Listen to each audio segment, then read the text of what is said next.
तो गाइज, तो हम पीसीओएस पॉलीसिस्टिक ओवरी सिंड्रोम के कुछ मेडिसिन जो हर्बल मेडिसिन होते हैं उनके बारे में जानेंगे। ओके, हम क्या क्या मेडिसिन यूज़ कर सकते हैं एंड देन हम व्हाट इज़ पीसीओएस वो थोड़ा जानेंगे और किस लिए होता है ये भी थोड़ा देख लेंगे। Okay, first of all PCOS polycystic ovary syndrome, इसका इंसुलिन रेजिस्टेंस से क्या रिलेशन है।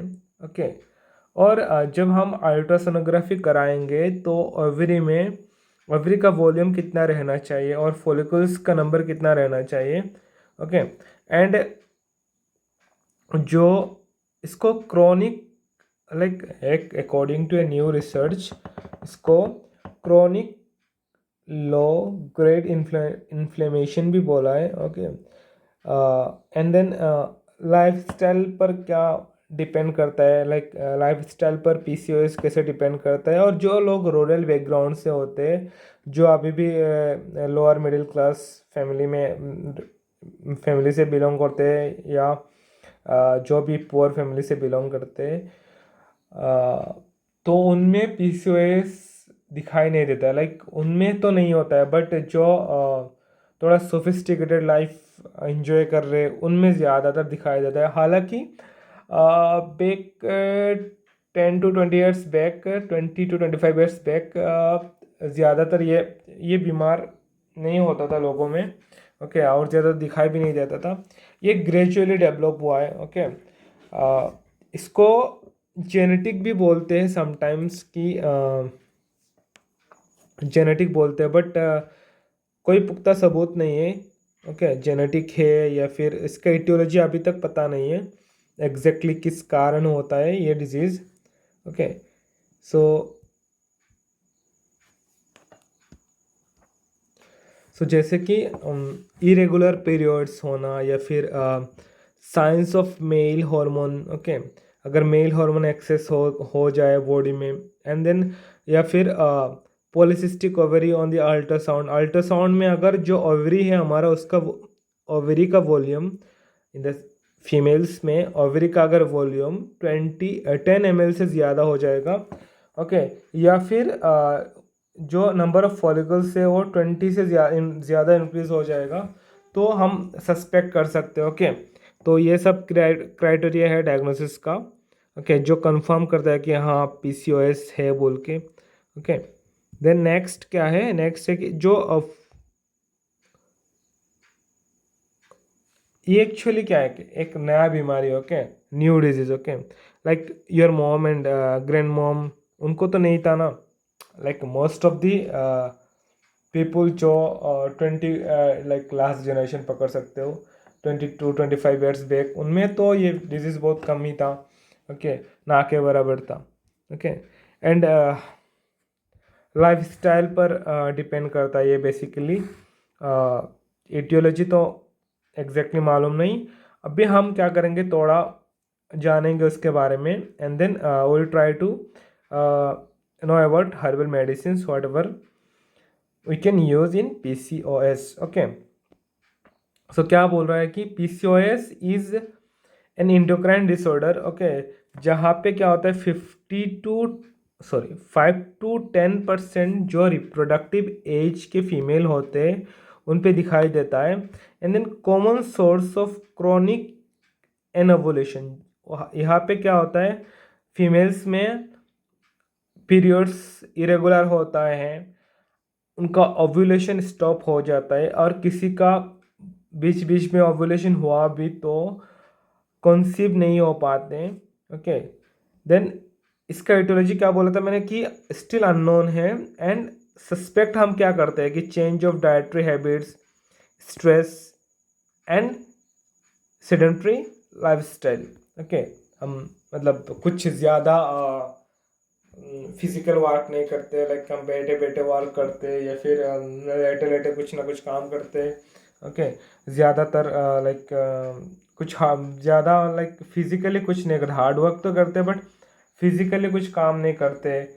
ओके, तो ये सब माना जाता है, बट एग्जैक्टली किस वजह से होता है तो इट इज़ स्टिल अननोन।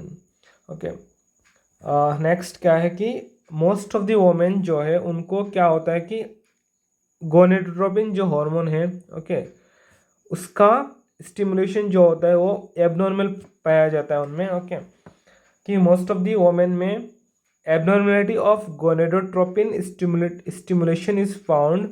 और ये जो गोनेडोट्रोपिन स्टिमुलेशन इज जो एबनॉर्मेलिटी ऑफ गोनेडोट्रोपिन स्टिमुलेशन जो मिलता है हमें देखने को, वो कौन मैनिफेस्ट करता है, okay, is manifested by increase release of LH and FSH. LH और एफएसएच का इंक्रीज रिलीज के वजह से एबनॉर्मल रहता है गोनेडोट्रोपिन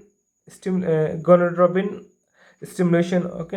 एंड देन इसका वजह से क्या होता है कि जो एलएच है वो हमारा ज़्यादा रिलीज होता है देन एफएसएच, ओके। और यहाँ पे जो पीसीओएस में जो एलएच है वो बहुत बड़ा रोल प्ले करता है, हमें पता चलेगा इन फर्दर, ओके। तो अभी क्या हुआ कि in increase release of LH, okay, resulting into an increased production of androstenedione, okay, androstenedione and testosterone, okay. Testosterone is male sex hormone, okay. इसका जब फीमेल के बॉडी में प्रोडक्शन इंक्रीज हो जाता है, बिकॉज ये कौन कराता है, ये एलएच कराता है, ओके। एलएच की वजह से इसका जो नॉर्मल वैल्यू है उससे बहुत ज़्यादा मिलता है फीमेल के बॉडी में, ओके। एंड वो कौन रिलीज करता है, androsterone and testosterone by ovarian theca cell, and because of the increase release of LH, okay. फिर जो एंडोस्टेरोन हार्मोन है वो क्या करता है, androsterone hormone undergoes aromatization, okay. So क्या बोल रहा था कि एंड्रोस्टिनडायोन वो क्या होता है कि अंडरगोज एरोमेटाइजेशन। एरोमेटाइजेशन क्या है कि is a biochemical process, okay. तो जिसकी वजह से क्या होता है कि एंड्रोस्टिनडायोन कन्वर्ट होता है एस्ट्रॉन में, और ओवरऑल एस्टेरोन कन्वर्ट होता है एस्ट्राडायोल, ओके, एस्ट्राडायोल में कन्वर्ट होता है। एंड देन इन द कहाँ पे होता है, in the ovarian granulosa cell में, ओके। क्या हो रहा है कि जो एफएसएच और एलएच जो रिलीज हो रहे थे, okay, increased release of LH क्या कर रहा था, ultimately testosterone androstenedione and testosterone को क्या कर रहा था, प्रोड्यूस कर रहा था, okay. And in the ovarian theca cell, okay, और by the ovarian theca cell next क्या हो रहा है कि एंड्रोस्टिनडायोन जो है वो undergoes aromatization to form estrone जो कन्वर्ट होता है एस्ट्राडायोल में, okay, in the ovarian granulosa cell में, ओके। और हाई एस्ट्रॉन लेवल के वजह से क्या होता है, माना जाता है कि because of the high एस्ट्रॉन level, okay, इसका वजह से क्या होता है कि सप्रेशन ऑफ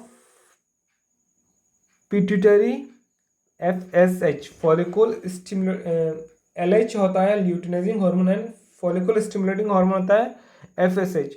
तो एफएसएच का रिलीज क्या होता है, सप्रेस हो जाता है, okay, suppression of pituitary FSH and but constant LH stimulation to the ovary.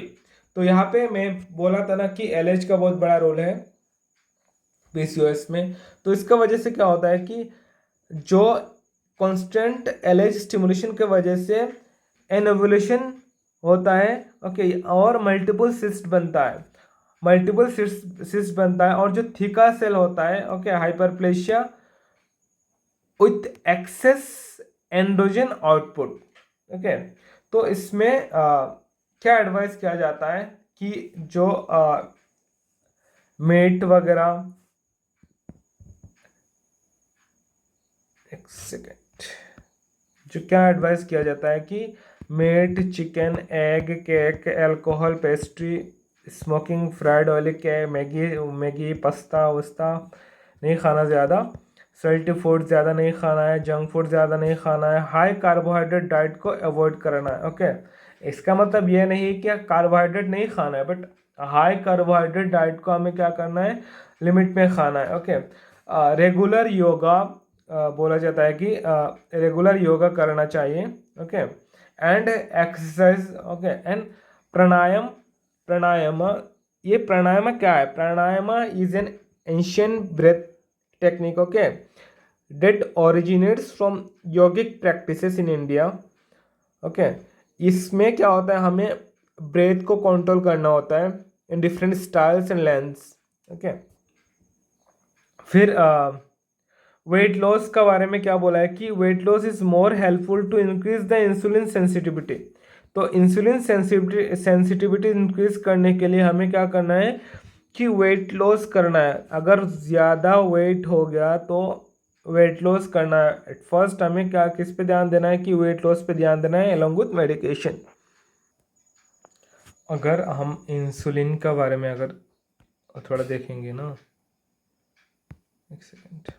Okay, so in addition क्या होता है कि जो लोगों को पीसीओएस होता है ना, वो क्या करते हैं कि उनमें इंसुलिन रेजिस्टेंस देखा जाता है। Okay, they show insulin resistance, और जिसका वजह से क्या होता है कि hyperinsulinemia. Okay, hyperinsulinemia. तो what is hyperinsulinemia? Hyperinsulinemia एक कंडीशन है, okay, where the body has abnormally high level of insulin. Okay, insulin का level, high level of insulin. Body में क्या होता है, इंसुलिन बहुत ज़्यादा इंक्रीज हो जाता है।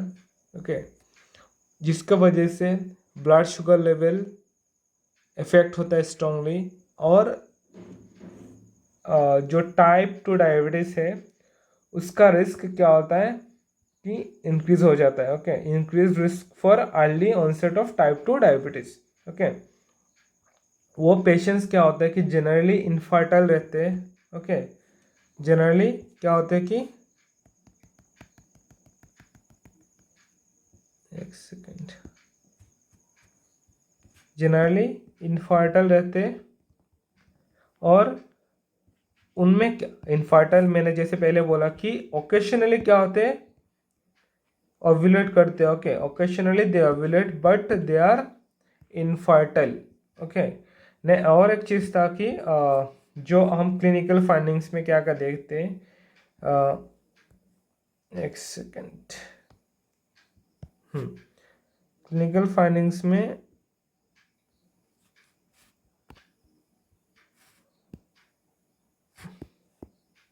ओके, तो हम क्लिनिकल फाइंडिंग्स में क्या क्या देखेंगे कि PCOS is manifested by amenorrhea. Amenorrhea, okay, amenorrhea क्या है? एमेनोरिया जो 50% वोमेंस में एमेनोरिया दिखाई देता है, जो पीसीएस, जिनका पीसीएस है, like no menses. Okay, the absence of period can have causes that aren't due to underlying diseases. Okay, and examples menopause, pregnancy, ये सब क्या होता है कि फिजियोलॉजिकल प्रोसेस है। जब बर्थ, किसी डिलीवरी होने के बाद मेंस नहीं होता है। ओके, एंड जो एज 50 ईयर्स प्लस होने के बाद जो मेनोपॉज होता है, this is physiological only. But इससे पहले रिप्रोडक्टिव एज में अगर किसी को मेंस नहीं हो रहा है, ओके, तो वो पीसीओएस का चांसेस उसमें है कि हाँ उसको पॉलीसिस्टिक ओवरी सिंड्रोम हो सकता है। ओके, या फिर ओबेसिटी। ओके, ओबेसिटी क्या है कि ओबेसिटी एक्चुअली क्या है? ओबेसिटी जितना हम खाते हैं, ओके, जितना खाते हैं, ओके, जितना कैलोरी इनटेक होता है उतना बर्न नहीं होता है। Okay, obesity often results from taking in more calories than are burn by exercise and normally daily activities. Okay, तो इसलिए मैंने बोला कि जो रूरल बैकग्राउंड या लो बैकग्राउंड वुमेन्स जो काम वगैरह करते हैं बेसिकली, ओके, उनमें पीसीओएस का चांस कम इसलिए क्योंकि वो जितना खाते हैं उतना वो एक्टिविटीज कर लेते हैं, तो उनका कैलोरीज क्या होता है कि एक्सेस नहीं होता है, ओबेसिटी उनमें कम रहता है। ओके, मोस्टली ओबेसिटी नहीं होते, ओबेज नहीं होते मोस्टली वो लोग। ओके, एंड देन और एक चीज़ था कि abnormal menstrual bleeding and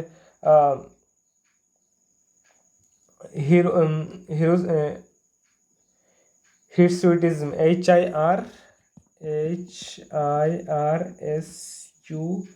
HIRSUTISM spell जैसे जैसे कंफर्टेबल हो, हिर्सुटिज्म या फिर हाइर्सुटिज्म जो भी है। ओके, तो व्हाट इज इट? ओके, उसको हम देखते हैं पहले। जो excess facial and body hair, okay, like baldness, okay, या फिर excess facial and body hair जो मेल्स में रहता है वो अगर फीमेल्स में देखने लगेगा ना, तो चांसेस है कि उसको पीसीओएस है। Okay, and then virilization, okay, spelling VIRILIZATION, virilization. ये क्या है? विरलाइजेशन ये है कि जहाँ पे female develop characteristic associated with male hormones. Okay, androgen की वजह से जो जो मेल में कैरेक्टरिस्टिक होता है वो फीमेल में भी देखने लगता है। ओके, या फिर जब न्यूबॉर्न होता है उसको क्या होता है? Characteristic of male hormone exposure at birth. Okay, इसको विरलेशन बोलते हैं, ए मेडिकल टर्म जिसका development of male characteristic in female. Okay, तो एंड और क्या था? यही सारे क्लिनिकल फाइंडिंग्स दिखाई देता है। हमें मेडिसिन क्या क्या यूज़ कर सकते हो देखना है। ओके, तो मेडिसिन लाइक आयुर्वेदिक मेडिसिन है। ओके,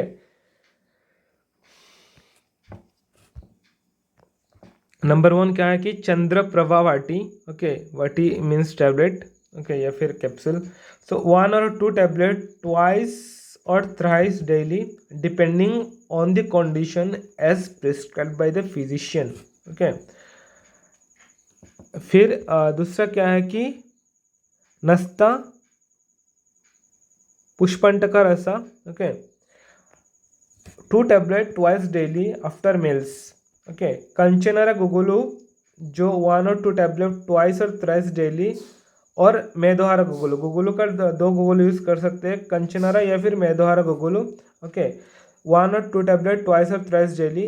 ओके, अशोकारिस्टा जो लिक्विड फॉर्म में मिलता है 20 ml twice daily with half cup of water. Okay, after meals only. Okay, half cup of water after meals only. And Arogyavardhini जो है वो 2 tablet twice daily before meal. Okay, ये कुछ pictures मैंने लगाया है पहचानने के लिए। ओके, ये है चंद्रप्रभा वाटी, ये है अशोक अरिष्ट। ओके, ये सारा वैद्यनाथ का है, ये भी, ये डाबर का है, ये वैद्यनाथ का है। ओके, आरोग्यवर्धिनी वाटी ये वैद्यनाथ का है। ओके, ये भी कंचनार गुगुलू ये भी वैद्यनाथ का है। ओके,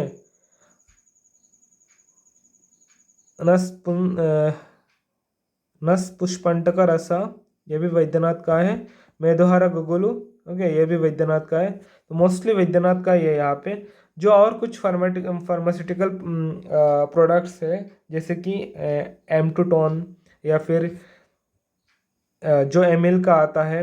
ओके, एमआई कॉर्डियल या फिर इविक्यार जो हिमालय का आता है। ओके, इसमें ये सब टैबलेट का फॉर्म में भी मिलता है एंड लिक्विड फॉर्म में भी मिलता है। ओके, तो अगर टैबलेट लेना है तो 1 टैबलेट ट्वाइस और थ्राइस डेली। ओके, और सिरप 2 स्पून ट्वाइस और thrice daily depending on the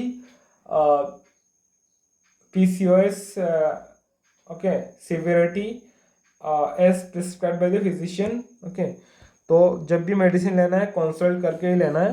okay, तो फिर Stri Rasayan okay twice daily okay after meals then Stri Rasayan यहाँ पे मैंने नहीं लिखा कितना टेबलेट ओके।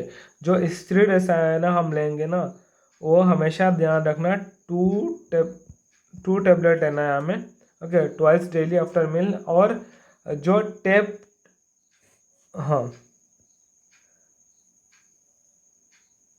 डियापेकॉन डीएस और अम्ब्रीप्लास और इंसप्लास टैब ओके 2 टेबलेट लेना है twice daily before meals okay. एक हिमालय का आता है और जो एक तुम्हारा एमएल का, ये भी एमएल का है अम्ब्रीप्लास, और ये नया कंपनी है okay Asian herbs. Next Sukumara Kadayam okay Sukumara Kadayam 20 ml twice daily after meals okay. ये सारे मेडिसिन ओके सारे तो एक साथ नहीं लेना है, लाइक जो जो मैंने मेंशन किया है डिपेंडिंग ऑन द कंडीशन आप अपना फिजिशियन को कंसल्ट करके आराम से ले सकते हो ओके। एंड ऐसा नहीं है कि मेडिसिन का साइड इफेक्ट नहीं होता है एंड ऑल, सब मेडिसिन का साइड इफेक्ट होता है। It is said that even medicine acts as a poison if you don't use your brain properly okay।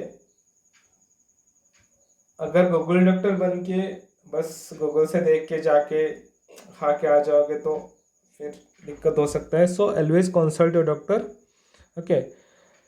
If you want any information regarding PCOS just ping me. Bye bye. Thank you.